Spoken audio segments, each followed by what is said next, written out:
Today on the Tim Marner podcast show, I've got my brother Tom Taylor, Healer. Tom Taylor, Healer. My motherfucking G. Yes, I. Yes, I. Yes, I. I'm very excited. I'm very excited. Let me talk about little Tom. Right? Let's talk about Tom back in the day. Who was he? The person that I've never met. Yeah. The only person that I met is this beautiful soul that I've seen before me. The friendship that me and you have blossomed, but I never knew what Tom was like back in the day. How far do you want to go back? I don't know. Do you just how do you feel that you should? How far you should go back? I'll start with obviously I go to Ibiza a lot, don't I? And people see that I go to Ibiza a lot. And how I can describe Ibiza is when I'm there, lots of magical stuff happens to do with you completely in the moment, fully present. You have no thoughts, basically. And what I realised last year is when I was fully involved in the cocaine, like full-on addict, like 4 or 5 days a week, the only place I looked forward to go to was Ibiza, because in the clubs, especially DC-10, that's why I'm always on about it, is because I can feel the fucking music, but I didn't know what I was feeling back then, because I wasn't the way that I am now. Do you know what I mean? Everybody's spiritual, yeah? Everybody, if they want to go down this path that I'm down and that you're down, do you know what I mean? It just depends how far you want to go, how deep you want to go. So when I was getting off my head, like, I've taken cocaine everywhere. Like, when I went away, when I went to Ibiza, when we went to Turkey, when we went... Anywhere that I've been in the world, I've took cocaine, like, with me. Yeah? Like, it was always on me, and it was like what I've learned over this last 2 years is it was to make me feel safe. It made me feel safe because I knew that I could get away from my thoughts, do you know, by taking it. When you said get away from your thoughts, what were your thoughts at that time? My thoughts were... in a nutshell, paranoid about thinking that everybody was against me, even myself, thinking that even when I went into places where I didn't know these people, thought that they knew about my life. I thought they knew things and they was sniggering behind my back. It was very, very paranoid and very like it's like self-centered in a way, like, but I was very lost, like. Do you know what I mean? I was in like this cocoon of like fear and like loathing and fucking, what's it called? What, like, do you know when it's self-pitying, like, and you like a victim, very much victim mindset. Like, why is this person? Where's it come from, that Tom? How did you get to be like that in the first place? So when I was 16, right? I always worked I always worked, like I always had enough money in my bank from being like 13, did paper rounds, did one in the morning, did one at night, worked at the weekend, and then when I got to 16, I got a job at Firefly. I don't know if you remember it. Firefly is what Retreat is now. Right. So I was a bar back there. Every Friday and Saturday, mates would ring me. They'd ring me and be like, I fucking love you, Tom. I'm like, what the fuck are you talking about? 16, you're like, why are you throwing the L-bomb around? Do you know what I mean? So I was like, what are you doing? And then they finally told me, like, this is after weekends and weekends of it going on. They was like, we go Redman's, this is the lad, and we get a gram and we sniff cocaine. I was like, what the fuck? I was like, fuck it then. Right, so I took a weekend off. And we got it off a guy who we knew then. And mate, I had it, and fuck me. It were gone, and I said, you can get me another one. That was it. That was my life for 16 years then.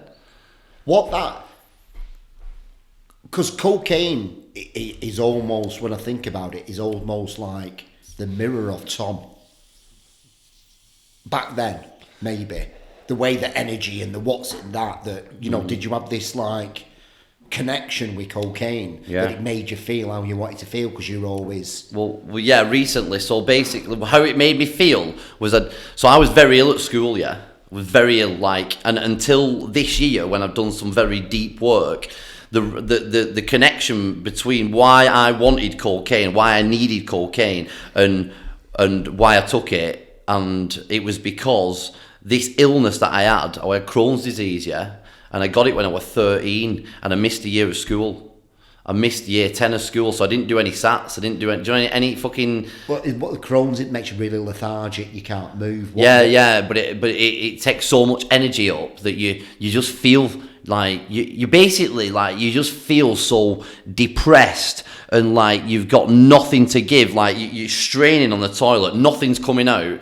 Like, there's mucus coming out, but like you think you need to go to the toilet because your stomach's that inflamed, but there's nothing in there. You've not eaten anything. You've only drank water, so you're not like being sick. Like I were anyway, but like I was going to the toilet, so it just makes you feel shit. But the feeling that you get inside, because your small and your large intestine are inflamed. Like, can you imagine? So that's where your food goes down. Yeah, so there's nothing that can get through the tubes. So you've got nothing in your body, no vitamins, and then you're pushing everything else out. You're even pushing your bile out, that's like, that lines your stomach. You're pushing that out. So for a year, I was really ill because they didn't know what it was. And since doing, I'll do a lot of meditation, don't I, and a lot of healing, and I figured out that the TB jab plus a trauma at school that I got off a girl. Not off a girl, let's fucking rephrase that. I didn't get it off her. I went through a trauma at school, and basically it was it's funny because she was like my girlfriend. I was seeing her, and she touched my willy. Honestly, it's mad this. It's fine, honestly, but I had to put all the pieces together. So she touched my willy, but then she must have told somebody at school. Yeah. That what? That she touched my willy, and she told everyone that I had a small dick, basically, right? And then fuck me, right? And then what's happened in my head? I changed in that moment. Like that moment at school, I went back to it in meditation when I was healing from it, and it showed me that then all the thoughts came. Everybody's thinking about, everyone's talking about you. Everybody, and I could see myself. I was on the couch, and my mum was asking me if I was all right, and you'd be like, "You're a boy, aren't you? You're a lad." Like, I'm all right, don't worry about it. I didn't go out for a year, mate. Didn't go out of my house. Like, I just come home and watch TV. Yeah, and then when I had the TB jab, because your thoughts, right, everything in your perspective, every the way that you see the world, yeah, is to do with how you think about it. So in that moment and that year, what had happened is I'd created this thing where I thought that everybody was against me. So I worried that much, yeah. So every like chronic illness and disease, because the doctors never tell you how you got it, do they? They don't know where it's come from. Because everything comes from stress, mate. Everything comes from stress. I stressed and worried that much about what people thought about me that then when I had the TB jab, it weakened your immune system. So the weakest part of my stomach was my small intestine, yeah? Right. So then I got fucking Crohn's disease through thought. It's my own doing. Like, everybody, walking around who's in victim mindset thinking, why have I got this? You fucking give it yourself.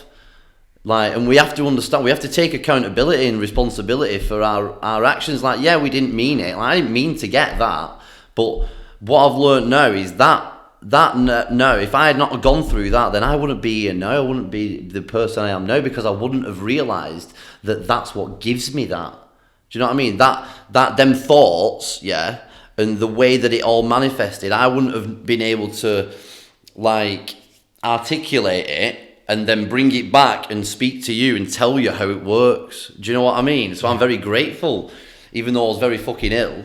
I'm very grateful because then I've come through it. I don't have Crohn's anymore. Last year on my birthday, so basically the cold kit. So when I was very ill at school, and I got the Crohn's, the cocaine, that first time I ever done it, yeah. So it's a combination of someone saying you got a little willy and everybody's talking about you, to Crohn's, that obviously the cocaine gives you that not fuck mentality, it also gives you that energy. So yeah. I don't give a fuck what you're talking about, I'm on cocaine, fuck you. Crohn's, obviously rehabilitated, cocaine gives you that, what's it? So the combination of them two, you feel more like, oh, here's my medication. Here's my suppressant. Holy shit. Yeah. So then because I didn't want to, because my mind didn't want to realise how ill I was, yeah, and how fucking severe, I nearly died, mate. I was like 6 stone in fucking hospital.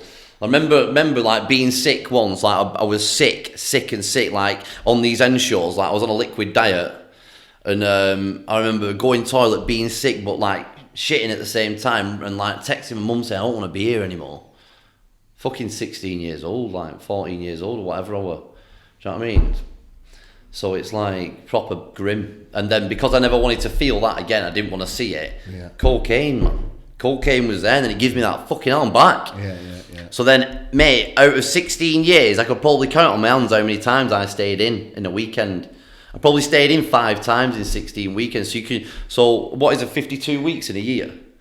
So 52 times 16, you're talking 520, and then another fucking, I don't know, 800 and odd weekends, mate, that I'm out with no sleep. And I've done that, and then but the last 4 years, it just got really bad.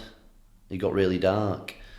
Whereas I had like because I had so many thoughts that I didn't want to deal with, because I've been through like a karmic relationship, which I'm very grateful for now because I learnt so fucking much.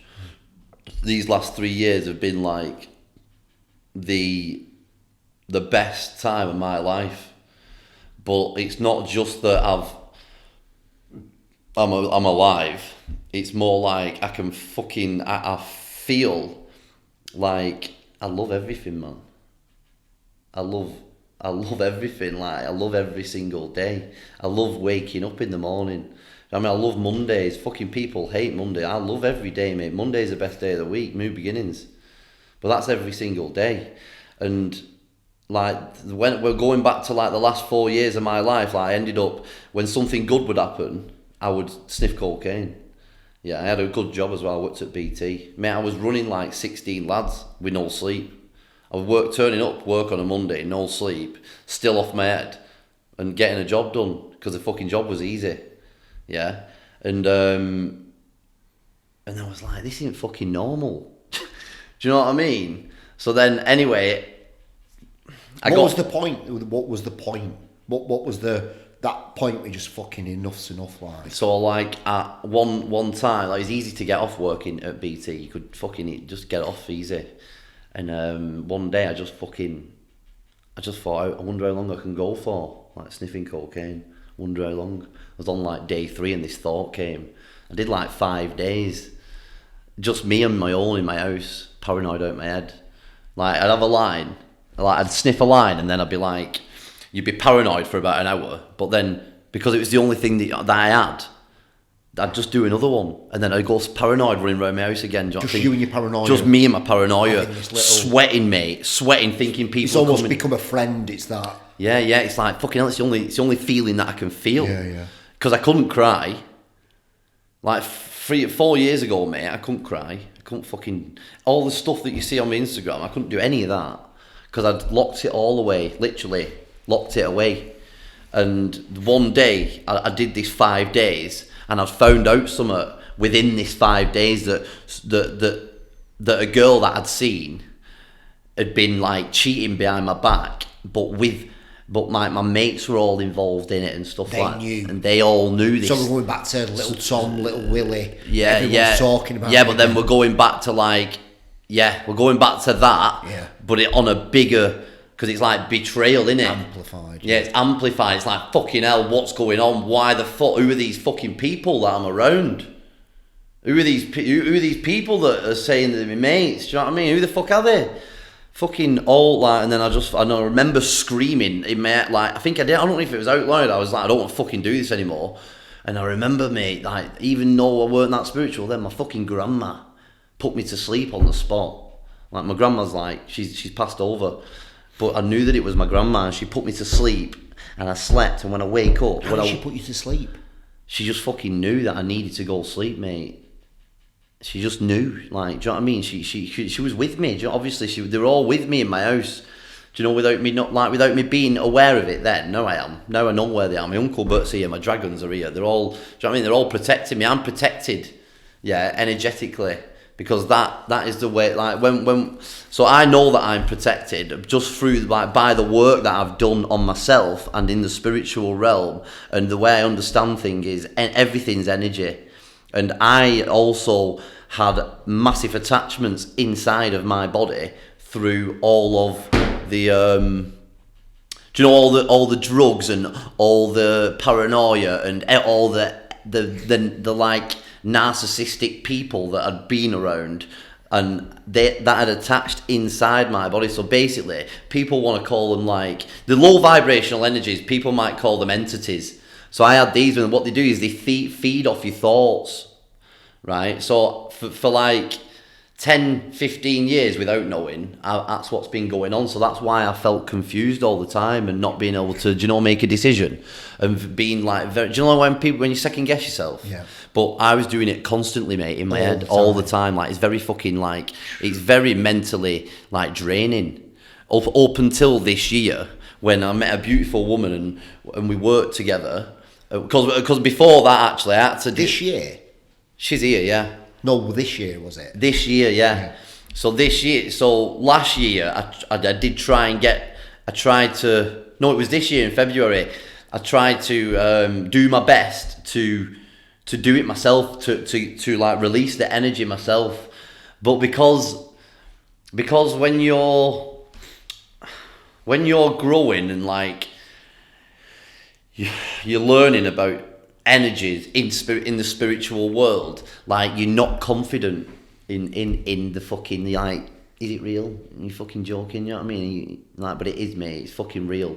So I couldn't do it myself. Like, I did everything, mate. I was chanting Namas Chandi Kaye. I did a 4-day water fast. Chanting Namas Chandi Kaye, which is the destroyer of thought. Why did you do that? Why did you think you need to do that? Was it shown to you? Yeah.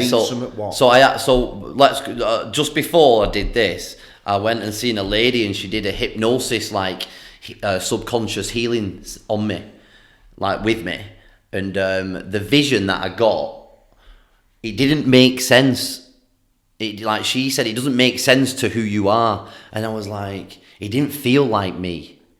So basically, in this vision, like I was a guy, and I was in this farm, and mate, it was locked girls up in this barn.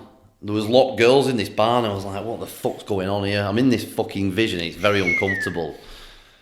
So I'm crying, and I'm thinking, right, just fucking... Like, it just felt weird. All my energy was spinning, mate. Like, you know, like when you shut your eyes, and you can feel, because you can feel more when you shut your eyes. It's like your sixth sense that's in it. So basically, my eyes are shut, and my energy's spinning. I'm feeling sick, and I've got these girls locked in the barn. I know what they're in there for, but I didn't want to tell her because I thought, is this fucking me? What Do you know what are they in there for? So I basically kept them in there to have sex with them, but it wasn't me.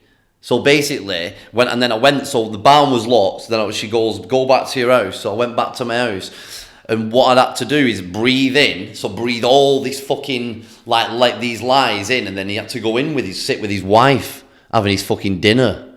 And I'm seeing all this, and then from that vision, we worked out that it wasn't me, there's something else inside.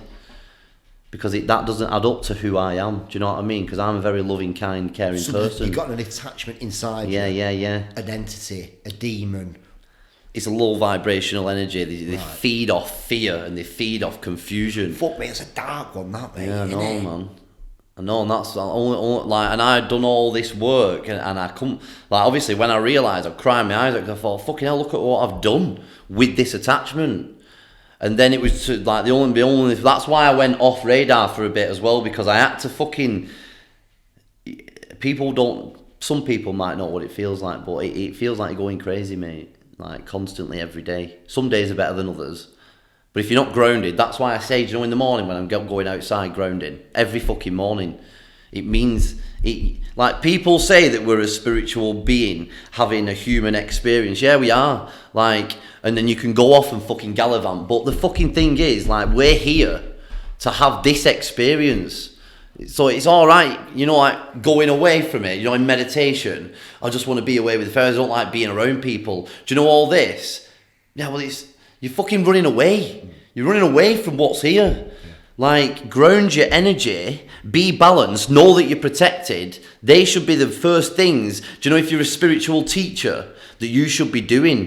Do you know what I mean? Everything that we are experiencing is everything like this. It's the emotion, it's the talking, it's the feeling low. Do you know the other day when I said that I felt blissful, when I said that meditation? We'll come back to that in a minute. But like yesterday, I had the polar opposite, mate.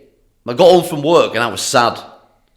And I was so sad, I was thinking, this is fucking crazy. I was laughing at myself in the mirror because that's all you can do, because it shows you that. But I don't attach to that anymore.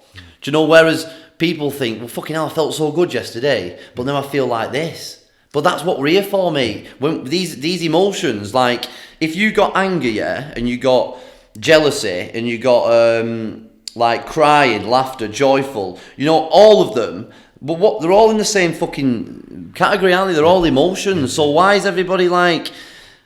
I know why. It's because everyone's conditioned to think that crying's a fucking weakness, when in fact it's probably the strongest emotion that you can release. Because what happens in when you start crying, like they say that because your eyes are shut, aren't they? Nobody really cries with their eyes open. If you do, you're fucking a bit weird. Well, I've cried with my eyes open, but like if you want a deep cry, you're going deep, aren't you? You shut your eyes, you're fucking screaming, yeah. But have you ever felt bad after a cry?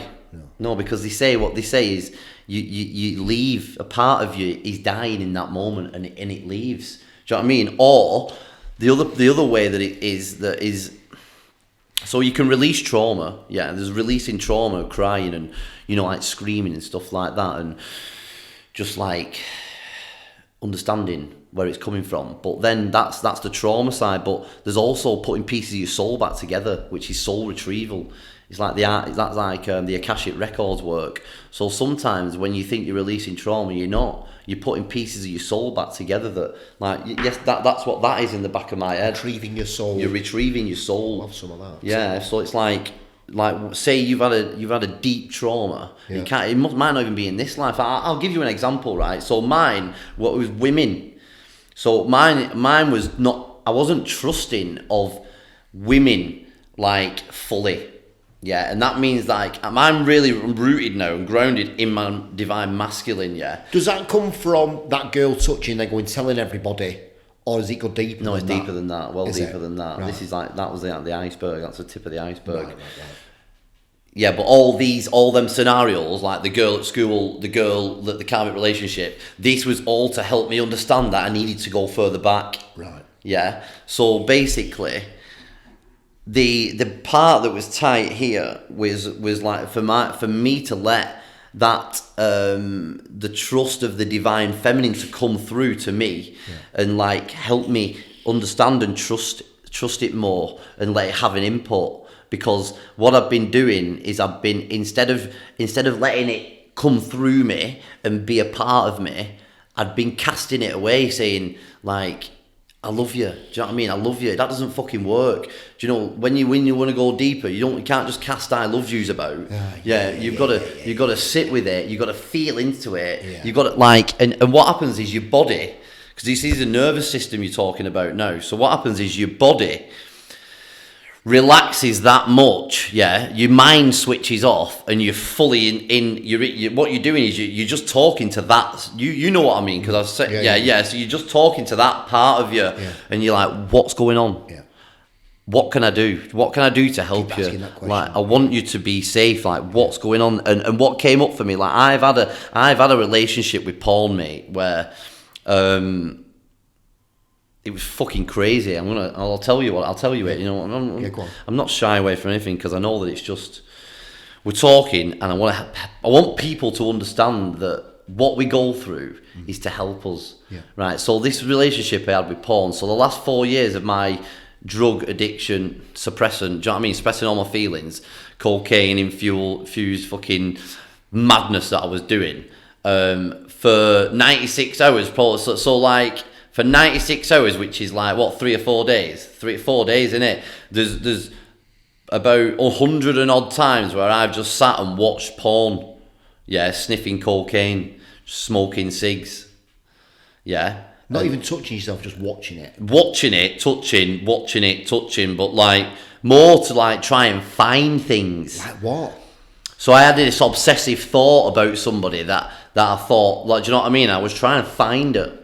in a porn site. Yeah, I was trying to find it to make real of it, to make it fucking real to me. I gave myself psychosis, mate. So like Friday would come, bang, bags are in, yeah. Bags are in, doors locked. All the doors are locked. All the curtains are shut. Just you, cocaine and porn. Just me, cocaine and porn. And you just and a load of lube. And just fucking scrolling. Just scrolling, mate. And then I'd be like on my phone and I'd have the iPad out. It'd be like a fucking operation, mate. It was fucking crazy.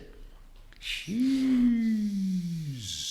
So this morning, see what I mean? I'll tell you in real. What I want to do as well, just before we go into this, the reason the way I've been brought into this world and design is I want to help people understand spirituality in real terms. Not like all your la-di-das, let's go fucking in the woods naked, fucking shagging a tree, and do you know what I mean? And grounding with your face in the leaves, and do you know what I mean though, don't you? It's just la-di-das. Well, you know what I mean? It's like, let's connect back to ourselves, have a massive obsidian and fucking smash it in your face. You know, it's not about that, mate. We've talked about it, the Woo Wendy's and the Crystal Kens. Yeah, the Crystal Kens. I'm not fuck them. Like you can do what you do, but they're running away from the shit, mate. Right, I want to try and help people understand that. I'll tell you in real terms, and I'll tell you from my own experience. So this morning, like the tension, right? It was a different tension. It was even deeper. So like, because I'm not attached to it anymore, and I don't get scared of it. Yeah.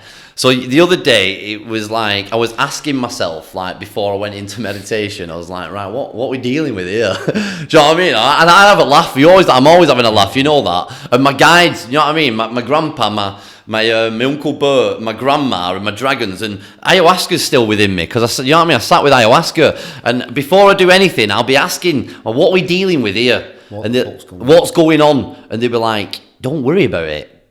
Trust the process. And they're like, but Tom, you'll be fucking amazed at this one. And then I'm like, fucking, they've got me in. Do you know what I mean? They've got me.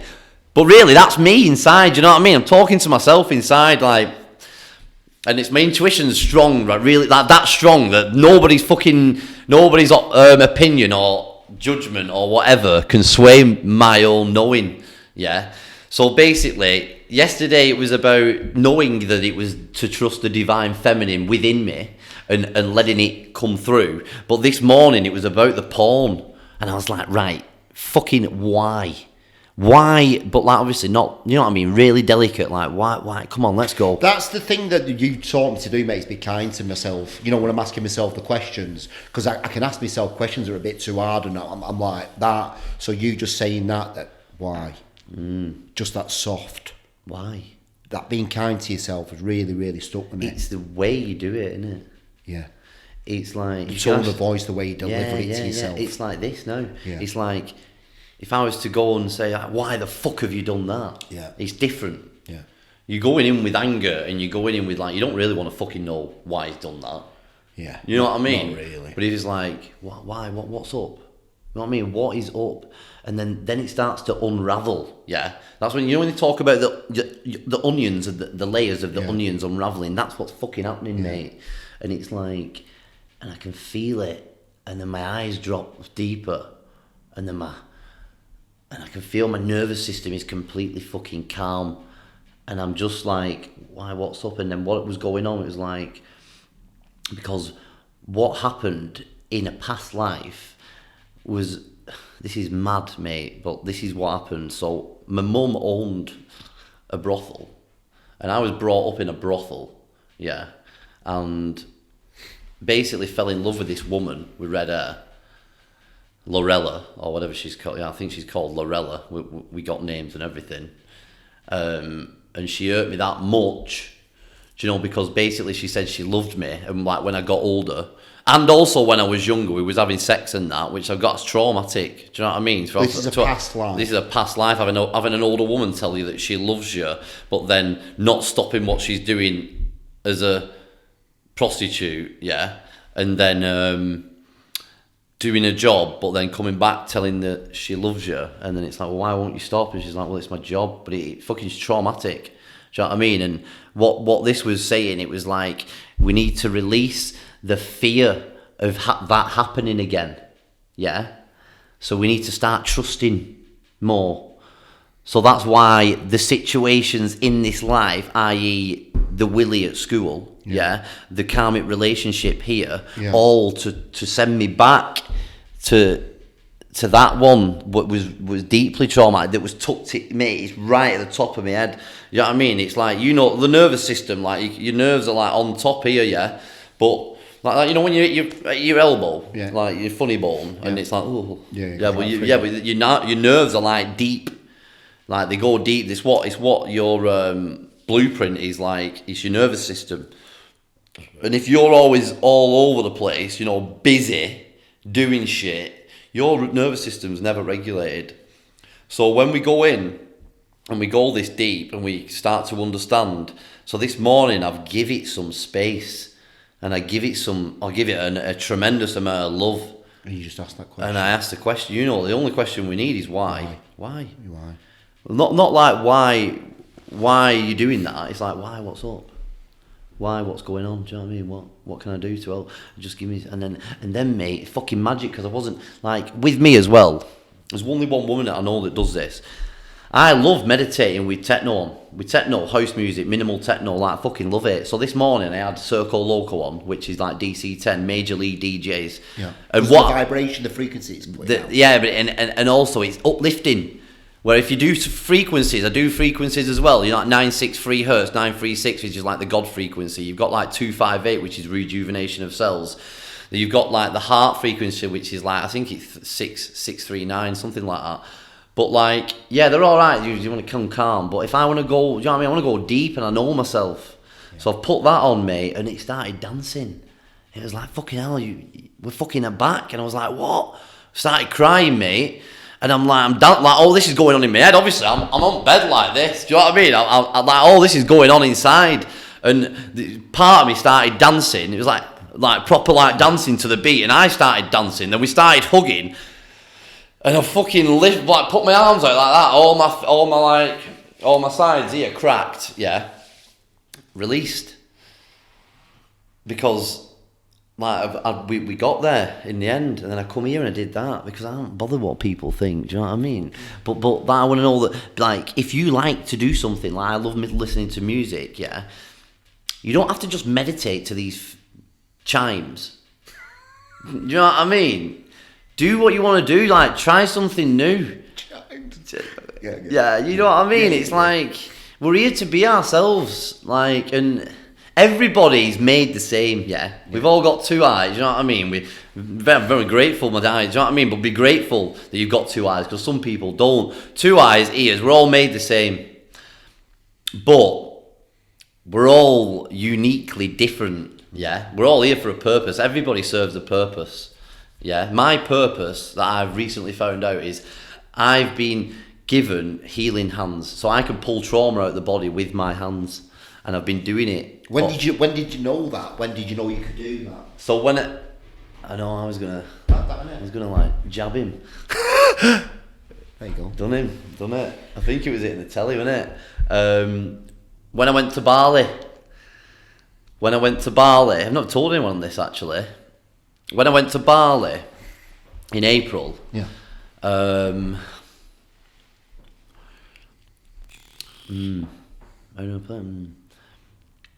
I knew it was going to change my life. I booked it like, and put it all on the credit card.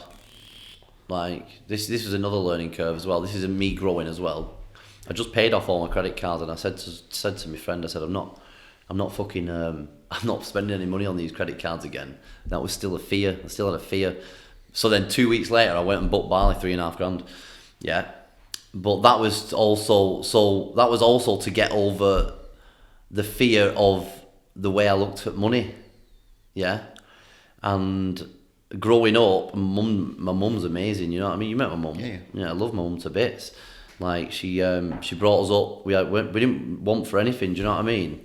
Yeah. Shout out to our Deb. Shout out to the Deb, the fucking real G. The real G. The real G. Yeah. But she had lots of credit cards.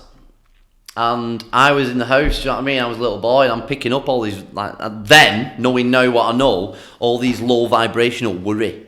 Like, how am I going to afford this? Yeah. How am I going to afford that? And that's what I picked up on, so that was in me. So when I grew up, you know, like, I was always worried about money, because until I had the job at BT, I wasn't really financially secure, yeah?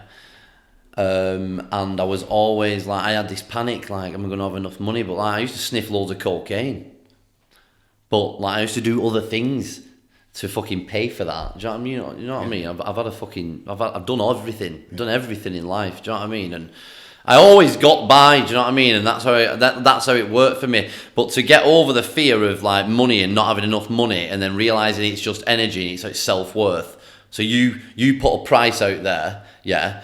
And like, that is your worth, yeah. But it's only money. So when people start like, oh, it's too expensive, that. Well, what's too expensive? Do you know what I mean? If I want something that's really good, like, if I want a Stone Island coat, yeah. I'll fucking buy a Stone Island coat. Because it's valuable to you. Because it's valuable to me, and every time I put it on, I fucking proper, like, I am grateful for it. It feels like a quilt going on me. And it's like, a lad said to me the other day, he was like, oh, it's a lot of money though, that. I was like, yeah, but mate, what's a lot of money? Like, yeah, I'd rather go on holiday. I went, you go on holiday and have a good time. I put my coat on, I feel like I'm on holiday, bro. Do you know what I mean? So every time I put my coat, I only need to go to my cloakroom to feel like I'm on holiday. You're going on holiday. You see the difference? Yeah. It's the gratitude. So for me to, like, everything that happens, like, I'm very self-aware. Yeah. Like, so all these scenarios, like the barley and the buying the coat and everything, it all goes into the category of like just helping me grow and understand that money is only energy. Yeah. So if you think that something's too expensive, you've got a money block. Like, because it is only energy and it flows. Like, if I give you 80 quid, right, but you owe someone 200 quid, that money's going round, then they'll go and pay something, then that'll go to someone else, and it always comes back. Yeah, it always comes back. It's the way we speak about money flows. Yeah, it's not like, oh, I've only got this much money. What are you fucking talking about? No, I've not. Like, and if you go, and also what the universe does is, when you're healing through something and growing through something, it'll send you a test. Do you know, like the push and pull? It's like within that, yeah, within that, well, we can use the barley again. So within that, the universe was saying, right, Tom, I just paid my credit cards off, and it's like, right, Tom, you want to go on this trip? You're gonna have to use your credit card, and it was to see if I would do it, and I fucking did it. Do you know what I mean? And that's the push and pull. It's like, why is it asking me to do? Because it's helping you grow. Because it's getting rid of the fear. Do you know what I mean? Every time we go forward, you're always going to get something trying to pull you back, because it's not as easy as that, or else we'd all be fucking flying, wouldn't we? Yeah. Literally.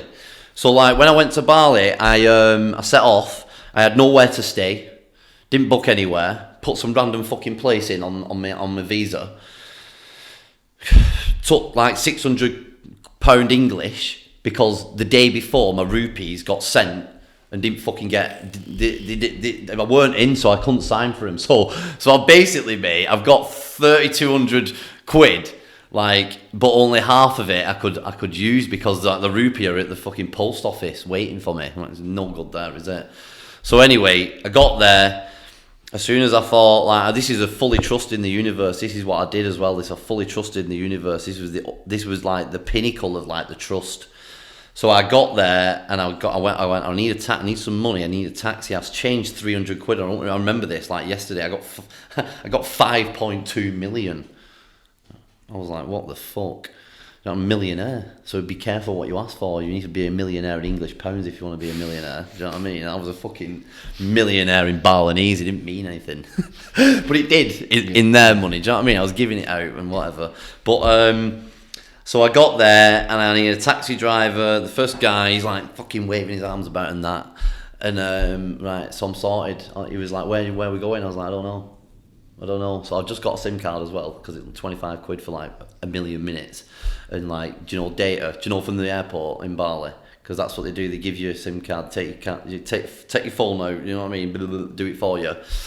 So I went on the map, and like I'm looking on Google Maps, and I'm like, something stand out to me, because it always does, and it was like Seminyak.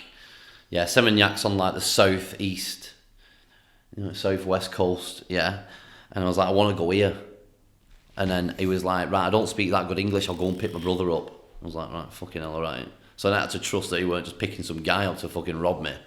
Yeah, but he weren't. He was like eating crisps and selling weed and that. He was very chilled, as you do. Yeah. Actually, I was in the car while he did a transaction, which was very fun. Yeah. So you're welcome to Bali. Welcome to Bali. So basically, he picked him up and he was like, right, what do you want to do? I was like, I want to go and jump off waterfalls. I want to go and see the dolphins. I want to go to a temple. I want to go and get a blessing. You said it that fast? I said it that fast. And did he understand you that fast? Can you repeat it, please? Yeah, so I did, and then he got this fucking map out, like this. He's like, got this map out, yeah? And I'm like, right. So, right, I said, right, well, I want to be near the sea when I wake. Because what I did is I booked somewhere in Ubud, yeah? Which is like the centre, which they say like it's a spiritual, like...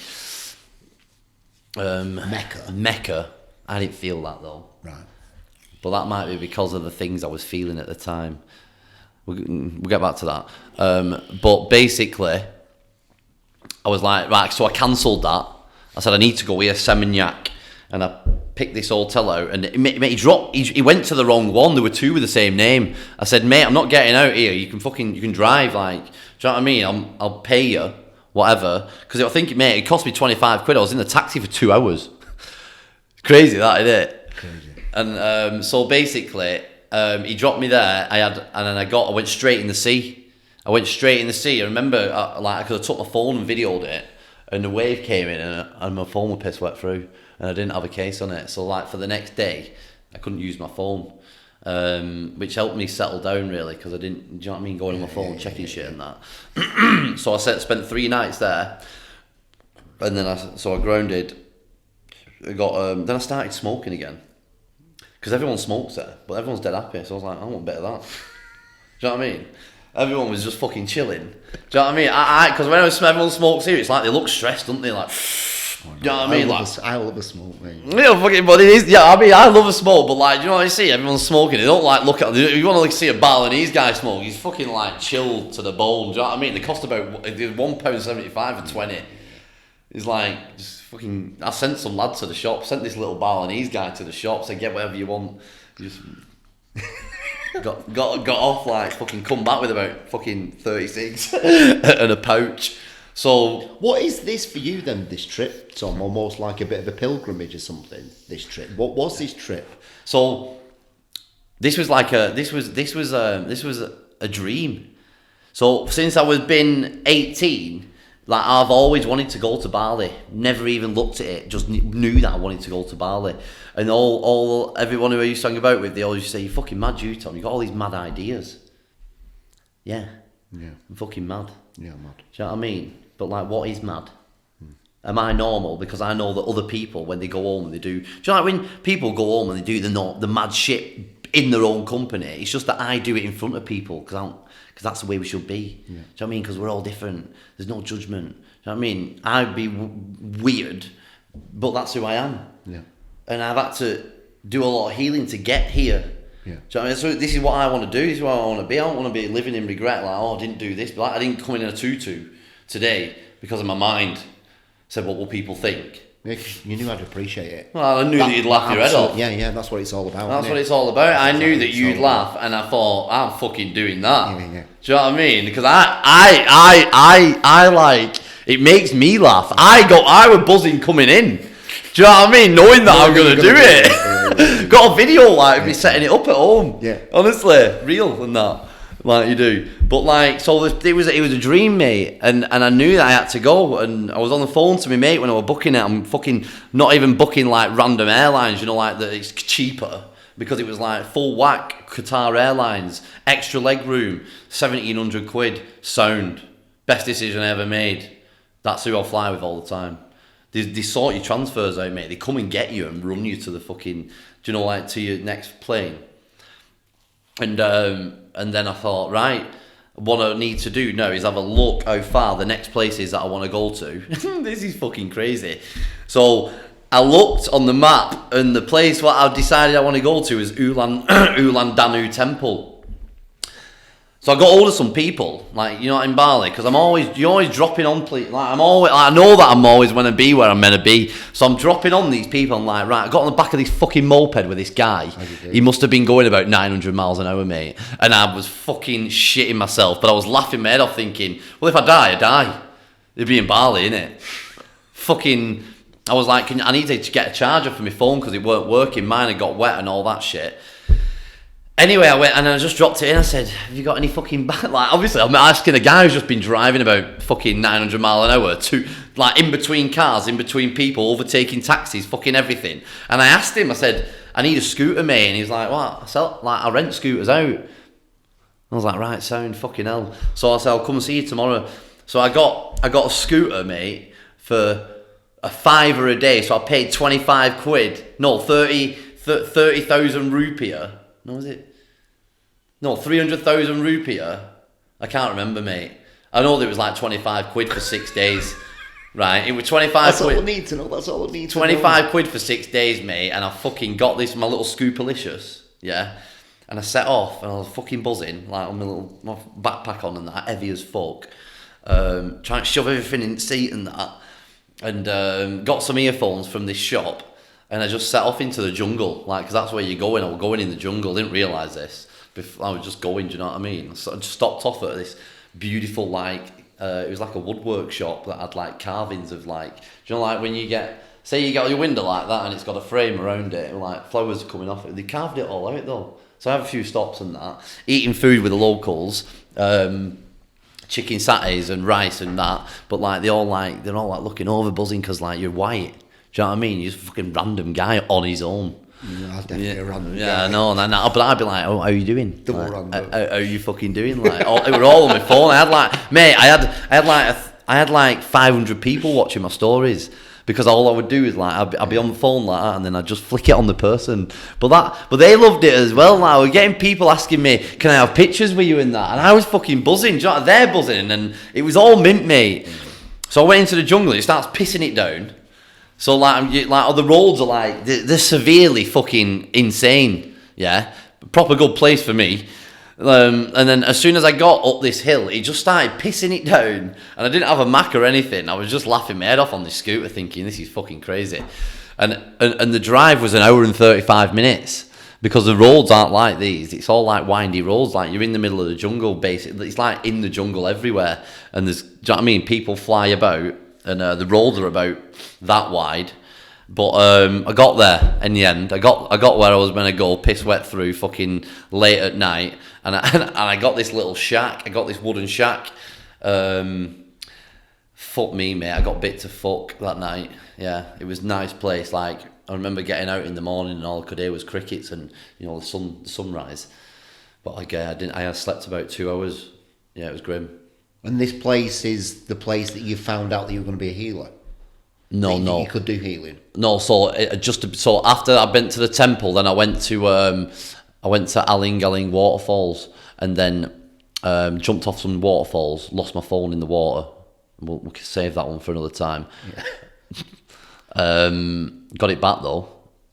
I got it fucking back, mate. And then after that, I went to Lavina, which is like where you see the dolphins. I've seen the little luminous plankton. And then I trusted this guy called G'day. And I thought he was taking the piss out of the Australians. I was like, G'day, mate. But he weren't. It's because of the second son's called G-Day. Do you know what I mean? It's called, it was actually, so every other person in Bali is called G'day. Oh, I like that. I didn't know that until I asked the questions, yeah? Yeah. And I was like, do you know anybody who does spiritual healing? And he said, leave it with me and I'll come back. Why did you ask at that point? Why not at the fucking temple? Because it was too busy and they would only talk to you.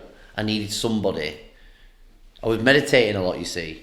I was doing a lot of healing whilst I was, like, in Bali. Like, every night I cried for something different. Do you know what I mean? Every night I felt something different. It was more like, the Bali for me was knowing that they were my people, because everybody was happy and they didn't want anything. Do you know what I mean? Yeah. It was like they would do anything that you wanted just because they wanted to help you. Yeah. It was amazing. Which is you, isn't it? You know, when it comes down to it, you. A lot of people, like, throughout your life has expected stuff from you, but you've never expected anything from anybody. No.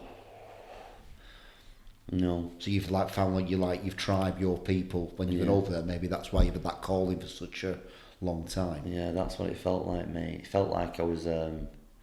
Felt like I was back home, like spiritually and mentally, and like and in my heart. I was completely in my heart. Do you know what I mean? That's why I could do a lot of healing. Like, people, this is what I want to say as well. Like, people see me on my Instagram and they ask me, they say, you look really happy, Tom, like, all the time. And I fucking am. But they don't see the other side, which I'm going to like start posting about. Like, mate, I cry. I allow myself to cry when it needs to be. I allow myself to scream and get angry and judge. Do you know what I mean? Some motherfucker, right, he's taking the piss and like, do you know what I mean? I know it's a test, but if you're allowed to be judgmental to a certain point if you don't understand, like, but you know what I mean? You're a human being and these emotions are valid. Yeah. So it's like, I used to stop myself from being judgmental and think, oh, it needs to be love and light, Yeah, that's what I think. Yeah, fucking bollocks, mate. You need to allow ourselves to get angry, because if we don't, it goes back in. It goes back in the body and you're creating more trauma. You're filling your nervous system up.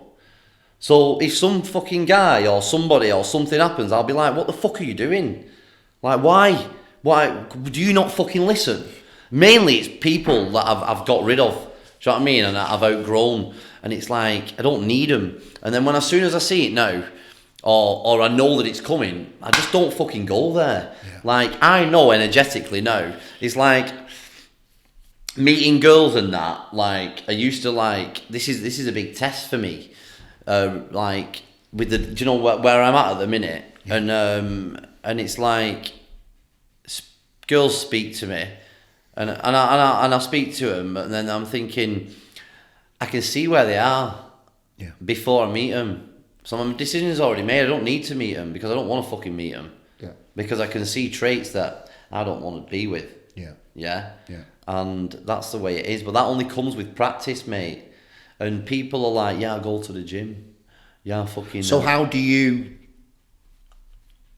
if this person's got that frequency, but they're absolutely aesthetically pleasing within the visage, how do you stop yourself from not going there? It's difficult. It happened the other day. Did it? Yeah. But I did it because I thought it is only sexual pleasure. Yeah. I don't want to do that anymore. And it was massive for me. But the things that I heard on the note and what I heard and I seen, and I thought, I don't fucking want to do that. I'm going down that road again. Do you know what I mean? It's a test from the universe. Yeah, I have this. Big test for you. Have this. Yeah, have this. There's always been an attachment there with. Yeah, it's with like. It's with because it's aesthetically pleasing. It's nice, isn't it, to have everything. Like, you know, recently I met a girl and it was beautiful because she wasn't spiritual at all, and that's what I needed, mate. In fact, I think I need that because I was in such a deep place of healing. Like I told you, I was doing the Saturnama meditation. Which is? So Saturnama is... so Sat, so is the beginning. Na is the middle.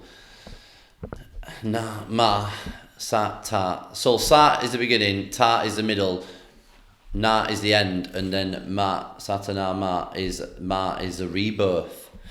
And when you chant this for like 12 minutes and you do it, so you're like Satanama, Satana. You're in ceremony, like do you know what I mean? You're in the bath or you're comfortable. Yeah. You're just repeating that. You're repeating that and you do it for like 3 minutes and then you do it like Satanama. So you're doing like the physical, like the 3D realm, yeah? Then you're doing it like the whisper of like the wind and like the spiritual realm, and then you're doing it as like, then you do it in your mind, yeah, which is the divine, the source, the energy. So you're doing it them 3 times, and what you're doing is you're breaking down the barriers of the subconscious trapped energy, or I don't like saying blocks. Why? Because you unblock it. I like saying like it's trapped, it just needs a little, do you know what I mean? It needs a little help. And you can use blocks, you can use what you want. I like saying it's trapped. But you're unlocking doors basically. Yeah.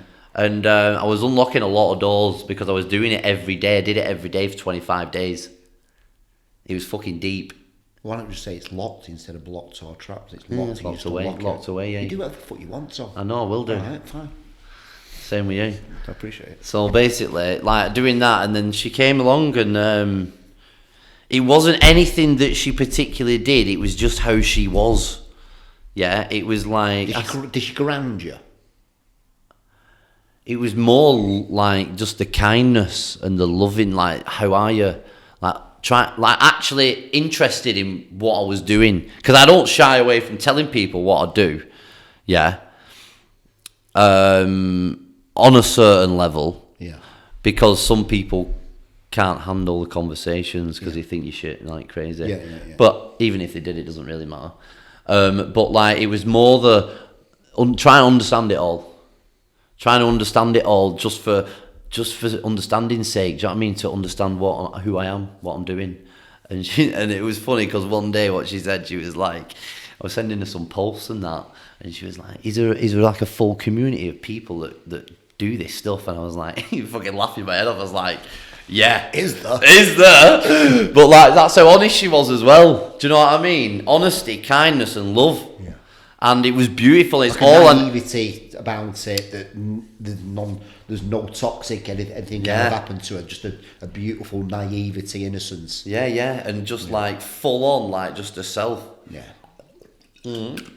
And what it showed me as well was I saw things like I did on just a message, like I see things. Yeah, I saw things that. Do you know, like the old Tom would have been like, oh, she's got this wrong with her, oh, she's got that, or all that she could do with doing this, and that, and whatever. That's trying to fix someone. I ain't that fucking person, mate. I don't want to do that.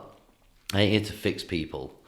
Like, but you do that. No, well, I mean, only when they're ready. And I don't know, do you fix people? No, you don't fix people, I feel like I fix myself. You do fix yourself. And you've given me the knowledge to do that. Yeah, no, but like what they do is when I'm talking, or when I'm healing or whatever, I'm just allowing you to be more grounded, be more who you are. Do you know what I mean? I'm just opening the space to allow you to drop deeper into yourself. Yeah.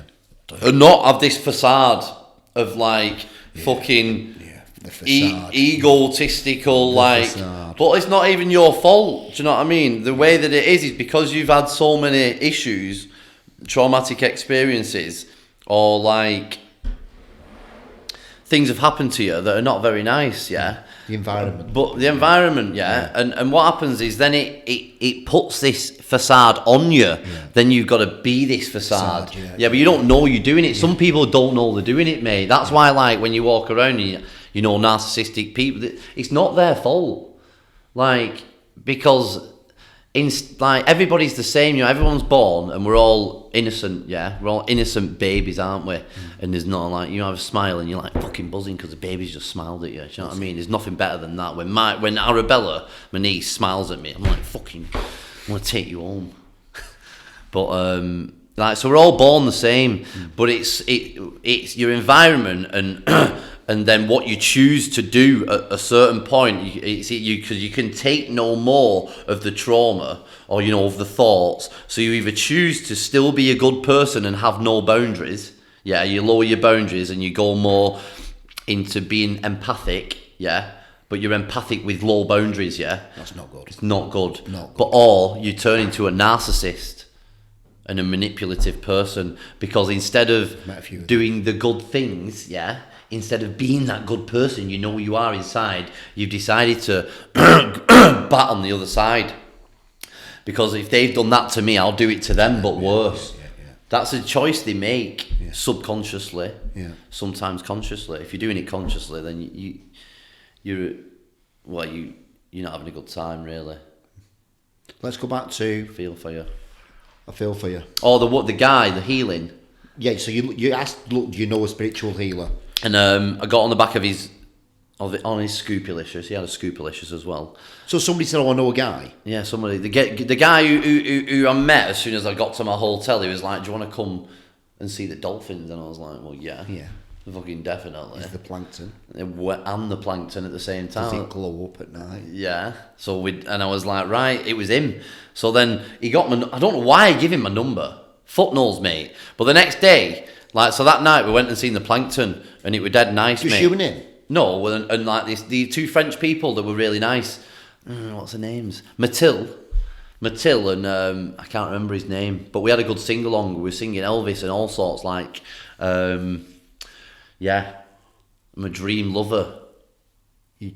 With two French people. Watching dolphins and plankton. But I didn't go and see the dolphins in the morning because something came up that I need to sit with. But so I said, don't go and see the dolphins. No, I needed to sit with them and let some crying out. It was a big one, actually. It was a big one. I remember it now. So this guy came on a Scoopalicious. On a Scoopalicious. So I drove up to the hotel after about a 30-minute drive. And he was there, and then I got his number. I went to see the plankton. Then the next day we were meant to go to the dolphins. I didn't go to the dolphins, but I went the next night. But all through this time, I'm speaking to this guy. Yeah. So later on that day, I said, "Do you know a spiritual healer?" And he was like, "I know somebody. I'll ask." So he asked the questions, and the next day he took me to this guy, and in this nice house, and we sat outside on outside his house, and he had a little outhouse with marble, do you know, with steps on it, and he was like, "Just lie there." I was in my boxers, mate. I was thinking, what, he said, "Get in your boxers"? No, and do well, it. I wanted to be comfy. All right. So at first he was touching my beads and that. I don't let anybody touch my beads. You know that. Yeah. Because yeah. Don't touch Tom. Don't touch my fucking beads. But that's only because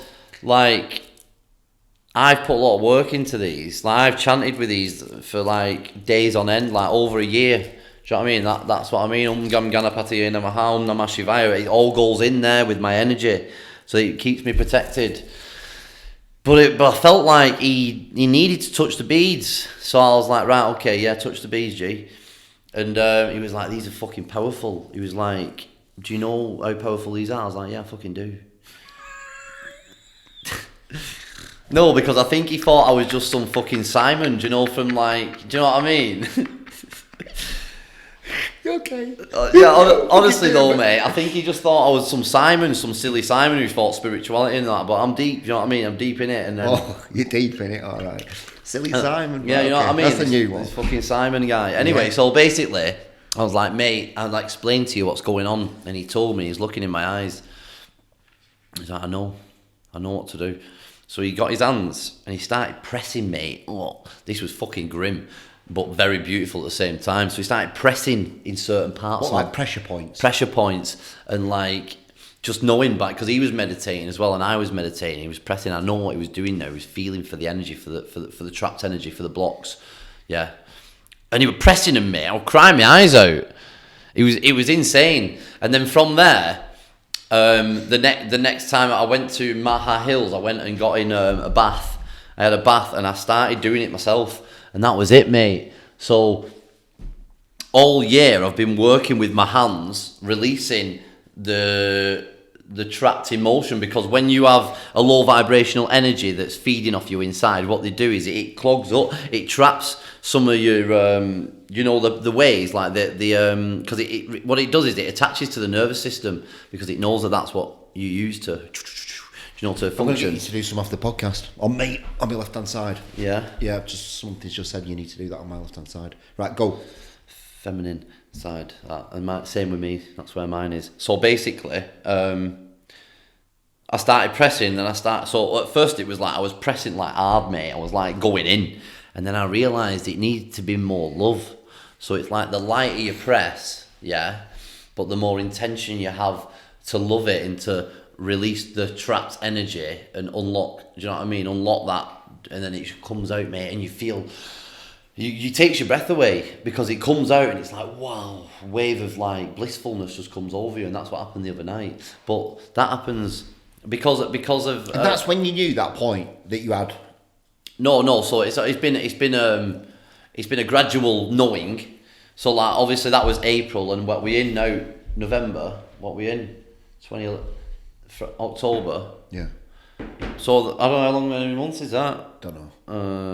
May, June, July, August, September, October, November. Like 7 or 8 months. I've been just working with it. Like, and all you can do is you just try and test things, but you do it. Do you know what I mean? You do it for yourself. And I was pressing here, and what usually happens? Well, what I found out is that where you think the pain is, that's not where it's trapped. Yeah.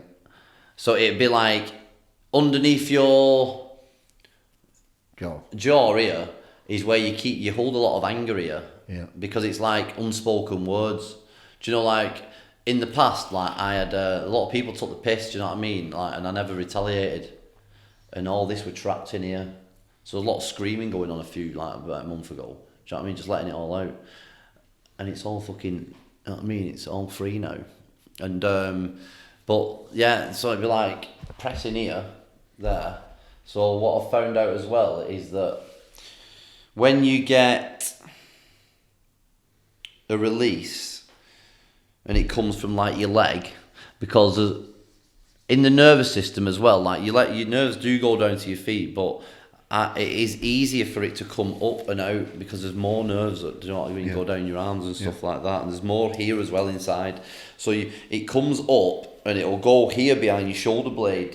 It's very hard to get to. Right, and that's where it gets trapped. So then what you've got to do is you've got to massage this muscle here. What is that muscle? Do you know? You go gym. Latimus dorsal. Yeah. So like there. Yeah. And you'll feel it so sore. Yeah. If you grab it like that and like it's so sore, and that then so when it's all congregated there, you're going to start crying. It's going to be painful. Yeah. Yes. But then you release it. You drop into it. You can't be tense when you do this. You've got to let this like just relax. And I found out that is the way that you get it up from the bottom and it goes out the left hand side. Sick, isn't it? Yeah, it's very very sick. Very sick. So Bali was like such a cathartic experience for you. It was like changed my life. I'd have never known that, would I? I would have never known as well what kind of things would have, because he told me about he was the one who told me about these attachments as well. He was the one who told me about what it is that was inside. Do you know what I mean? And it resonated with the other obviously the woman that I did the healing with, the hypnosis, you know, with the subconscious hypnosis, and then you've heard of Antarma, haven't you? Yeah, you have. The mate who has played the music. Does the chanting. Well, yeah. So and then that's why, through guidance from Antarma, that's why I did the 4-day water fast, chanting constantly, listening to the Chandy Path 4 days. That's like having medicine on its own. So like, the first day was all right. I went to work, just obviously drinking water, and then the second day, I think I stayed in bed most of the day, but I went to the waterfall. I took Linda actually. Yeah. Shout out to Linda. Yeah. Shout out to Linda. And then on the third day, I was having a fucking bad time. Like there was lots of stuff going on. Namas Chandikai, Namas Chandikai, Namas Chandikai, like all day. Do you know what I mean? Because it's the only thing that would stop the thoughts. But all the while, things are moving around inside, and it's going mad because I'm starving it. Do you know what I mean? So it's like hurting my arm and it was hurting my neck. Do you know what I mean? Because it's like wants to. There's no thought. It can't feed off anything. So I like, you know what I mean? I dimmed it down, and then the fourth day, it was like I was a fucking brand new person, mate. It was like, because I knew I was going to eat that night. Yeah, I got all this energy. I went to the water. So also I did 3 water cleanses. So I did 3 cold water dips in February, and did the 4-day water fast like at the same time, chanting and listening to the Chandi Path, which is, you know what the Chandi Path is, don't you? So it's Sure. so all the gods and goddesses that you, Kali, Yeah. Ganapati, Saraswati, all of them, they're all in the book, the Chandi Path, and if you want to recall on one of them, you can get a chant out of there, and right. that's where you go. So basically, listening to that, and it worked to a certain extent. You know what I mean? It showed me how powerful chanting was, basically, and then obviously through that, then I met another woman. She's a very powerful woman, and she did a remote healing, and gone. Who's that woman? You can't really know, not name her. Right, okay. Yeah, but she's very powerful. She helped me a lot with, well, some stuff I had to take and some stuff I had to leave, let's just say it that way, because I think she was trying to help me too much. Do you know what I mean? Yeah. The job was for her to just clear me, Yeah. my energy, and she was trying to tell me all sorts of things, but that's by the by, innit? So anyways, but then what happens after that is because that energy's been feeding off these thoughts, that's why I had to go into that Saturnama to clear it all, because there was little bits of everything everywhere, because it was, do you know what I mean? It had been feeding and it had been like scattered all around, and because if I thought I'd healed something, do you know what I mean, and cried, it had actually I hadn't got to the root of the cause, do you know what I mean? Because it was keeping me from going back further. Because if I had healed that trauma, then it didn't have that to, latch onto. So that's why my awakening and my progression has been so fast, because of these situations that I've been in, and I'm very grateful for them, because or else I wouldn't know so much. But Matt, the first point of call for me is if something doesn't feel right, or if I don't feel right, I'll go and sit down with myself and give myself some time. It's like in the mornings, like this morning I did the healing, do you know what I mean, and put my hands in. It's not a healing, it's a meditation really, and you're just like self-inquiring, you're asking yourself as you are. And then I had a bath, and then I made some eggs on toast, do you know what I mean, with some avocado, and it's self-love, all these things, do you know what I mean? And that's like, I'll do that twice a week. But in the mornings, what I'll do is your morning routine sets you up for the day, and it's like, I speak about this a lot, and you just have to, what you have to do is you have to realise that nobody else is going to save you. And when I was coming out of, in the minefield of like, when I had all these thoughts of like coming off the cocaine, all I could think about was cocaine. Like all I could think about was like cocaine, because my mind was so used to going out and sniffing cocaine. So the way that you have to do it is that you have to start looking after yourself and doing the things that are going to help you best. And going to the water helped me the most. So I used to go to the reservoir 3 times a week on my own. Do you know what I mean? And then I started videoing it, and then people started coming. And then I had to make a day where I thought, this is not convenient.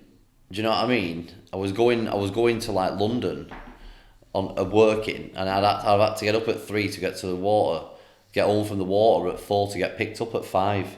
I thought, you're gonna have to make something fucking happen here. Yeah. So basically, I made sure that the shower in my own head did the same job as the water, which it did. And that's what I've stuck with. Do you know what I mean? Because you got to be practical. Do you know what I mean? And a roof, don't I? Yeah. So in the morning, I will, if I don't do the meditation and sit with myself for a bit, I'll probably 9 times out of 10 I will do that, and just like, and then speak to my angels.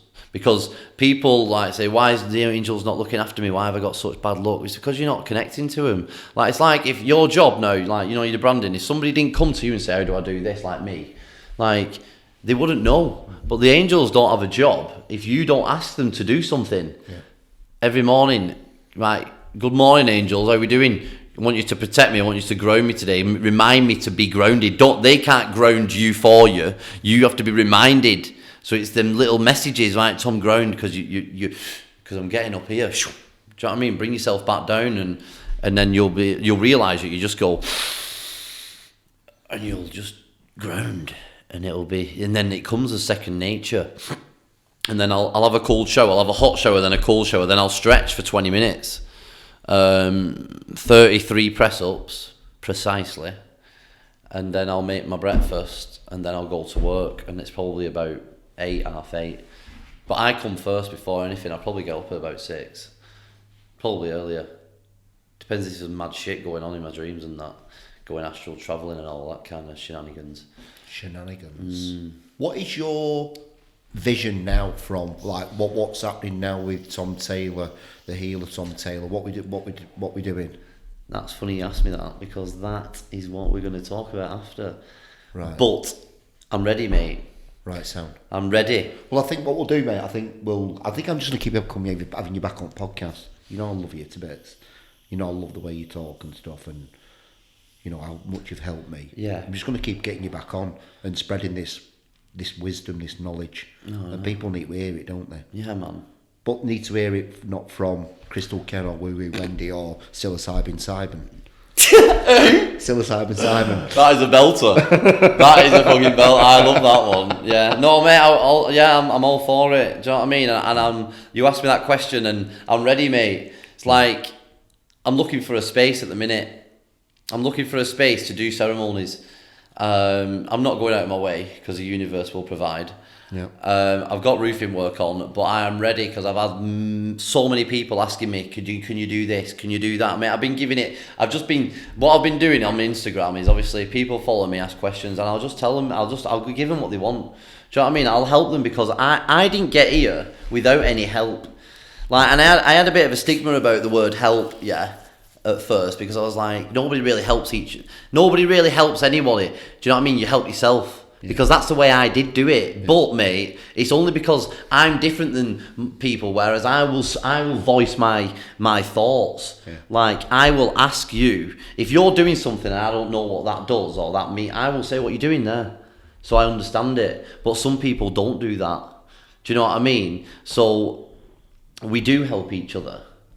It's just like, just ask questions, man. Because there's no... What's the worst that's going to happen? No one's going to turn around and shoot you in the face. Are they? No. And if your boundaries are like... Do you know what I mean? The main thing that people struggle with is being... Like, what they do is they categorise themselves. Right? This is a fucking big one, mate. Right? There's a lot of people that... they get locked up in one aspect of spirituality. And we're going to take... I'll take... you know your star sign? Mm. It's like, right, I'm a Cancer, yeah? Well, that's my star sign, basically.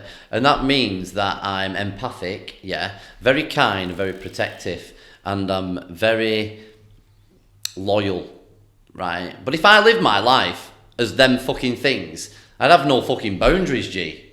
Boundaries. Right? And then people take this and they think, well, that's how Libra's meant to be. Oh, it's Libra season, fucking... And they're all like, fucking hell, it's my season. Like, do you know what I mean? Yeah. It's like, fucking hell, hang on a minute, right? The rest of your numerology and your chart, yeah, you'll have every single sign in your chart. So you are everything. Yeah. Have a look at fucking that, because because people need to hear this, because it's fucking madness, mate. It's bollocks. Like, you're shying away from everything else. You're thinking that things are going right just in one time because it's your season. It's like, make it all your season. Make it all a good time. Everything's good, mate. No, there is no good and bad. It's just as it is. It happens as it is, as it's meant to happen. Like, there isn't any free will, really. When you get to, like, a space of understanding, there isn't any free will, because you're like a grasshopper just going from place to place, aren't we? Not knowing the destination. Yeah. It's like, if we could know my destination, I'd be fucking there now. But I don't. So it's like, have we got free will? Not really. We can choose what we want to do. We don't know where it's going to take us. Yeah? So it's like understanding that, you know, like your numbers, like I've seen 1212 before, like I looked up before 1212. You know what I mean? The angels are here, we're being protected, we're guided. But it's like some people are fucking reading about it. I'm fucking locked in on 12-12, seeing that, I'll be like, lasting for fucking weeks, 12-12 are with me. No, but I'm saying it like that, but I'm saying it as though, like, just come on. Just come on, like you can, yeah, it just means they're around you, and people do take it, this is, like, just know that you are protected anyway. Like, I want people to feel how I feel.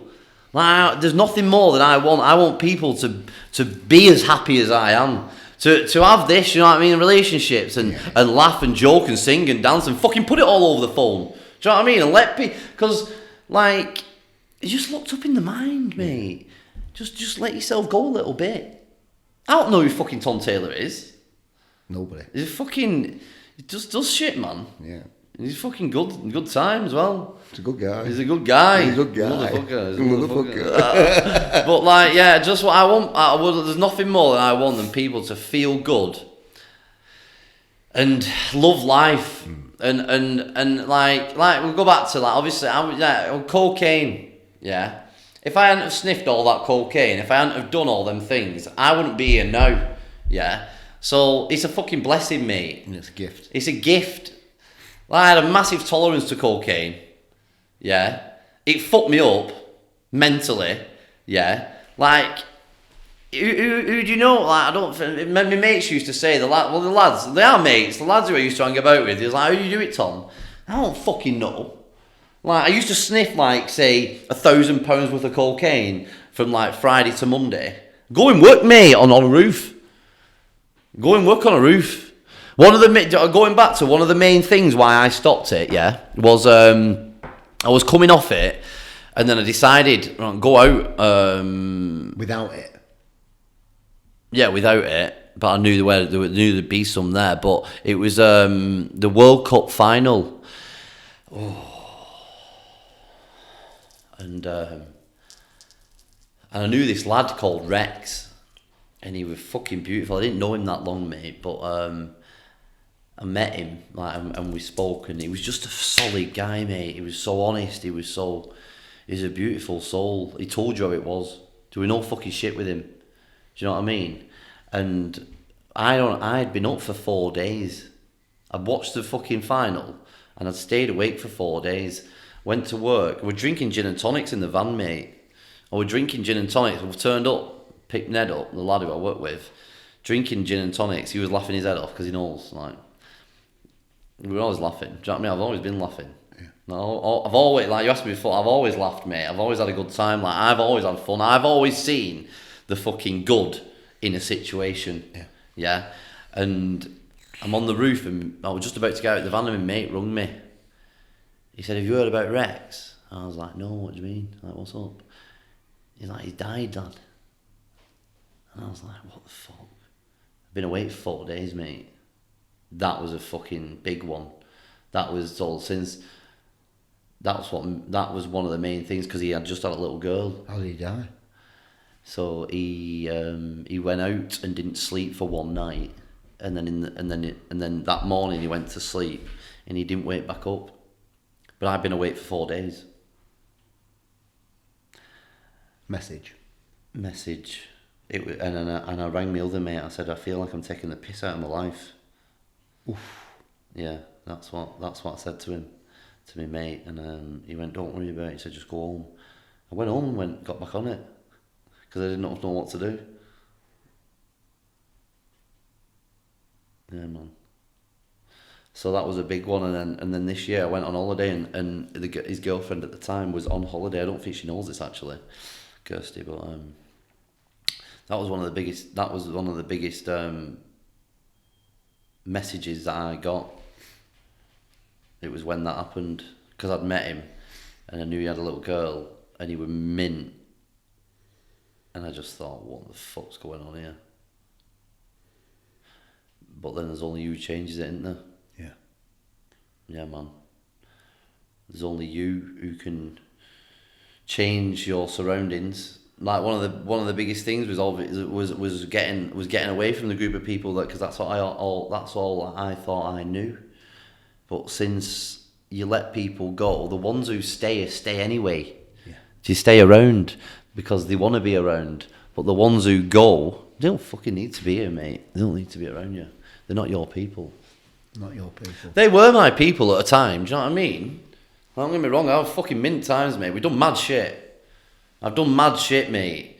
Like, all probably revolving around drugs, but like I wouldn't change it for the world. Like me and my mate used to do ketocane, which is like ketamine and cocaine in the line, and then we just lie on floor in Ibiza. Like I don't know how many hours we did it for, but we did it for a long time, and then we both just come round at the same time. I was like, "Fucking hell, that's great, isn't it? Should we do it again?" Like, but that I remember stuff like that because we were on phone to this girl, mate. It was mad as fuck. It's like I can remember it like as well when you start clearing your mind and you start clearing, you know, your things that you're scared of. And the things that you parts of you are like locked away, and you're scared of these little bits and that little bit, and like when you start to clear it, you think, "Fucking hell, ain't it mad that we did that? It fucking meant that." Like you see it all as like story, innit? Journey. Without that, like I do like a little bit of ketamine. Like there's people who like spiritual, but like, "Oh, she's fucking sniffing cold like ketamine." Gives a fuck. Ketamine, like the main ingredient in ketamine, it comes from a plant in India, so it's medicine really. They used to use it to connect to the higher realms, you know, like back in the day, like the Indians and like the gods, the Buddha, whatever, Ganapati, do you know what I mean? Shiva, like all of it's relevant, mate. But like also, we're here to have fun. And it's like if it was that locked in the spirituality, oh, you can't do this, you can't do that. There is no cans and can'ts. It's like it all falls into place when it falls into place. As long as you're aware of your thoughts, like and you're self-aware, then you're on the right track. Your thoughts, what your thoughts are an indication of where you have trauma. Like if a thought comes in your mind and it's very uncomfortable, and do you know, you get that feeling of like, fucking hell, what's that? I don't like that. Yeah, triggered. Like, that means, like, write it down. Yeah. Fucking write that motherfucker down. Yeah. Right? And then you ask yourself, why does this trigger me? Why is this? Because that is the first port of call. Yeah. Like, because when you release something, it makes space for something else to come through. So it's a continuous process. Only though, like, you're able to not attach to them because you understand on a deeper level why we're here. We're here to release karmic ties, and we also get gifted powers. Like I said, I've got healing hands. I've done a lot of work with my hands. I've been healing I've got a snapped ACL. I've been healing that with my hands. Do you know what I mean? And my stomach, with my hands, with the power of like what I've been gifted, because in a past life I got my hands chopped off for doing things that I shouldn't have been doing for monetary gain, but now they're my superpower. Literally though, because you felt it. Remember when we were in meditation, I touched you on the head and started light language. Maybe from the same place. Maybe. Yeah. I'm a Cancer. Oh yeah. But I think it's more deeper than that. I think it's like, when it came up today, actually, it was like, I know he's going to fucking love this, and I could see the look on your face, you know, when I turned up with the tutu on. And that's why I did it, because I thought it would be just as fun for him as it is for me.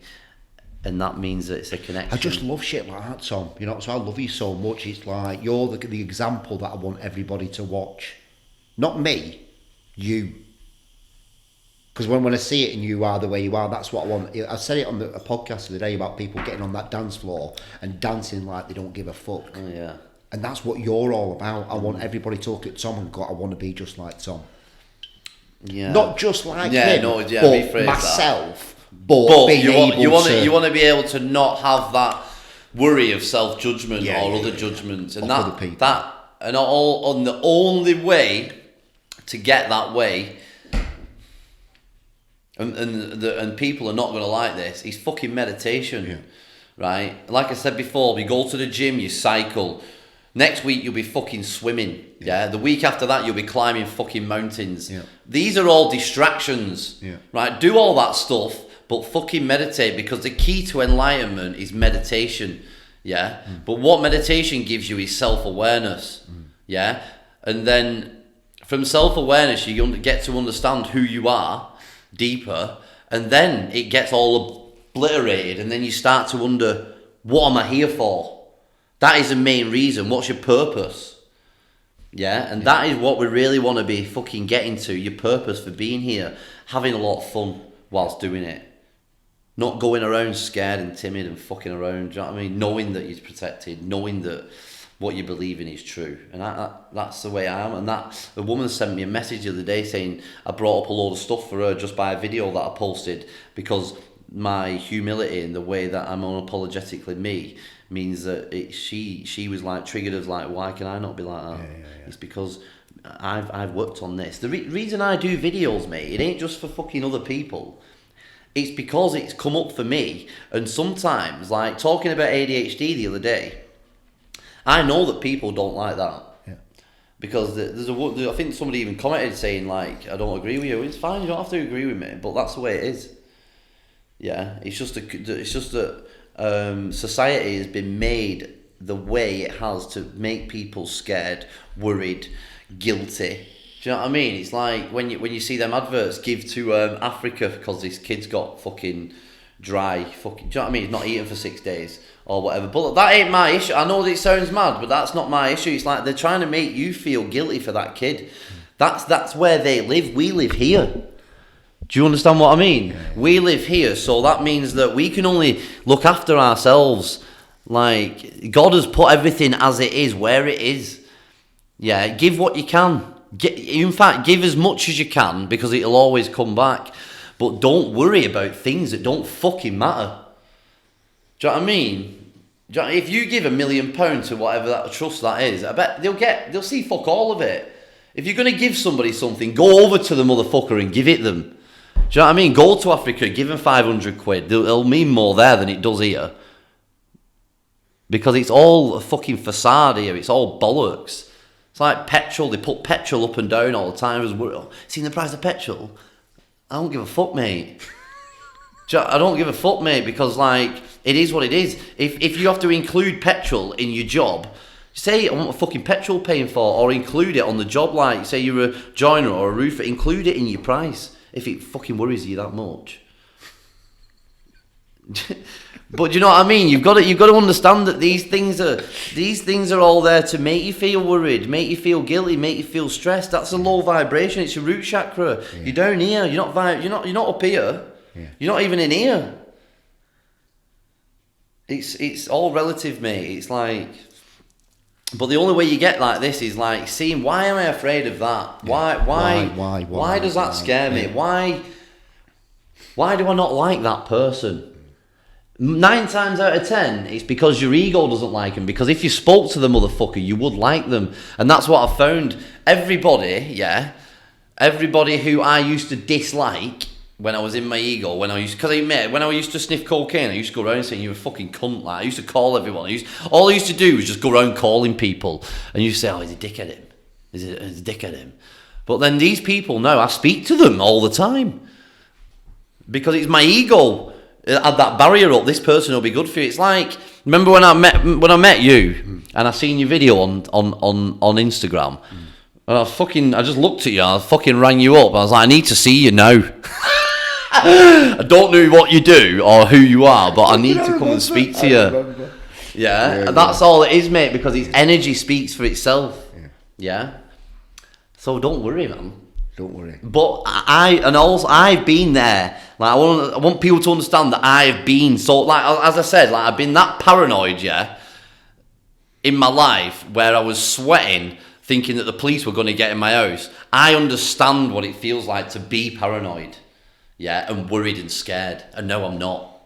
And the only way that I did it was through healing and asking the question why. And I really want people to know that they can do it themselves. How do people get in touch with you, Tom? Well, I want that website up really, but Instagram. And what are you? Tom Taylor Healer. Yeah. Tom Taylor Healer. People just going to DM you, ask you questions, go on to one of your little workshops that you do, which are amazing. I've been on to that many now. Yeah, so DM me, ask me questions. I'll get back to you. The best way to get in touch and really know and feel what I have to offer and my services is to come on like the meditations that I do, but because what you get is I don't just do a meditation, do I? You know that. I'm talking to you. I'm talking like we have talked today. I'm giving you little nuggets of information, like because I can see you and I can feel you, yeah, then I know what you need. If I don't know what you need, I can't help you. Do you know what I mean? Yeah. And then, yeah, book on and come and see me. And I'm doing, I'm going to be doing like 4-week programs now. 4 or 6 weeks programs where it's like basically have my undivided attention of like, if you're in a healing journey, I will be there for you to ask questions. How do I do this? Why do I feel like this? Or what? And I'll just like, it'll be like navigating you, but you will do the work. I will not do anything for you. I will just tell you how I've done it. I'll give you the little nuggets of information that you will need. I'll connect with you. Do you know what I mean? See where you are, and together you'll be free. Appreciate you. I love you. Love you. Thanks for listening, everybody.